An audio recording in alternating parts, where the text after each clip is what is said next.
Eh bien, Vladiglobe 2020-2021 c'en est fini. Et victoire est revenue au skipper Germano Tessolet. Tata Hermann va revivre l'intérieur ces 80 jours de course. Eh bien oui, on se retrouve en ce samedi 8 novembre 2020 au départ de ce Vladiglobe. Un départ totalement chamboulé avec les conditions Covid. Et on retrouve ce skipper allemand si attachant, Tata Hermann, qui navigue sur Sea Explorer Yacht Club of Monaco. Première participation au Vladiglobe, mais il en est à son 4e tour de monde. C'est un marin aguerri et il part ici pour un tour du monde sans escale et sans assistance bien évidemment. L'objectif étant de terminer, il n'a pas de pression particulière et Tata prend la mer ici, direction le Cap Finistère, où une première semaine de course très compliquée, avec des conditions dantesques et première tempête tropicale, la tempête Teita. Mais sa navigation prudente permettra à Tata de sortir grandi de cette première semaine de course. Il est dans le ventre mou du classement, mais pas d'inquiétude pour lui, la route est encore longue. Eh bien, Tata aura une double mission en accomplissant ce tour du monde. Il aura à cœur d'accompagner les scientifiques pour récolter des données toujours aussi précieuses dans les fonds marins. 11e jour de course et c'est la fête du prince à Monaco. Un petit coucou au prince Albert qui soutient bien évidemment Tata dans sa démarche et dans son projet sportif. Et un passage dans le poteau noir sans encombre. Tata atteint l'hémisphère sud ici et reprend un peu de vitesse. Direction le Cap de Bonne-Espérance.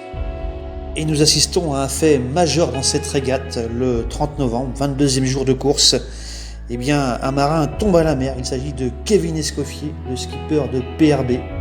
Et bien évidemment, l'info circule très très vite et la direction de course prend les bonnes mesures et demande à tous les skippers qui sont sur zone de venir au secours de Kevin Escoffier. C'est ce que fait bien évidemment Tata Hermann qui sera dérouté. L'émotion est forte et la tension palpable. Les recherches s'accentuent sur zone et fort heureusement l'histoire sera belle. Jean Le Cam, le maître Jean, viendra porter secours à Kevin Escoffier, quel symbole, et la course pourra reprendre de nouveau. Et quelle émotion on a vécu ici, et ces skippers héroïques seront récompensés en créditant bien évidemment, et Tata bénéficiera de 6 heures de bonus à l'arrivée. Mais l'arrivée est encore très loin pour Tata et tous ses skippers, et il faut rebasculer en mode course. C'est ce que fera très intelligemment le skipper allemand.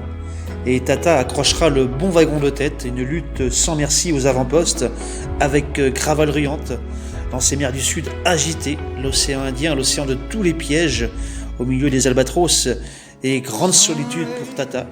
Mais Tata va chercher au fond de lui des réserves insoupçonnables, et démontre à tous ses skippers qu'il est vraiment au top de sa forme. Et ici, au sud de la Nouvelle-Zélande, il retrouve un certain allant à l'approche de Noël. Et l'on se retrouve au milieu de l'océan Pacifique en ce 25 décembre 2020, le 47e jour de course. Et grosse sensation sur ce Vladiglobe. Eh bien oui, Tata Hermann prend les rênes du classement général. Il dévance de quelques milles son compatriote et ami Graval-Ruyante. C'est de la avance collée serrée au coude à coude, une lutte sans merci.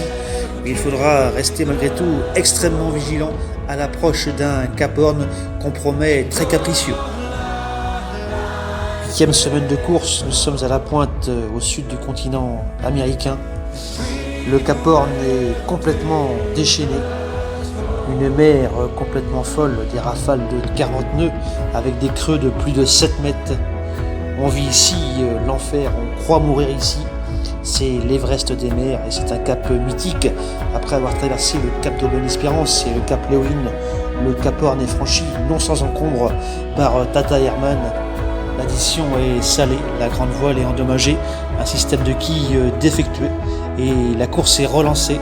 Tata perdra beaucoup de temps et on assiste à une remontée de l'Atlantique complètement folle. Le skipper germanique Tata Hermann est déchaîné, totalement transcendé.